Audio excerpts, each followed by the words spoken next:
Okey, Assalamualaikum warahmatullahi taala wabarakatuh.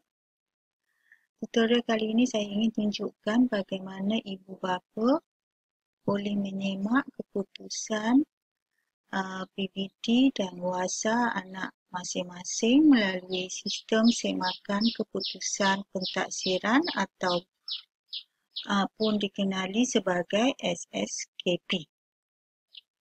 Okey, pertama sekali ibu bapa boleh masuk dalam portal sskp.moi.gov.my. Kemudian masukkan IC dekat sini. Sebelum tu kita baca pengumuman dekat sini. Boleh baca pengumuman mulai bila dia buka untuk setiap negeri. Okey, cikgu boleh scroll kat sini. Parent boleh scroll kat sini. Kemudian dekat sini nota penting, parent boleh baca.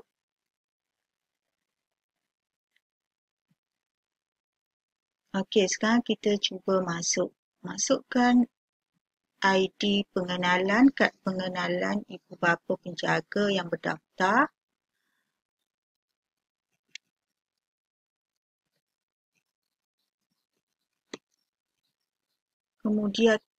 Kemudian masukkan nombor ID kad pengenalan anak yang bersekolah.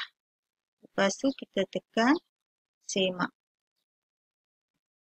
Okey, keluar notification berjaya. Tekan OK untuk buka fail di tab baru. Okey.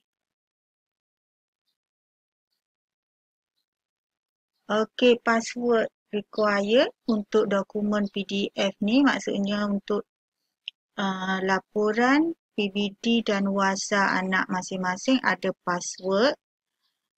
Dan passwordnya adalah nombor IC ibu bapa yang berdaftar.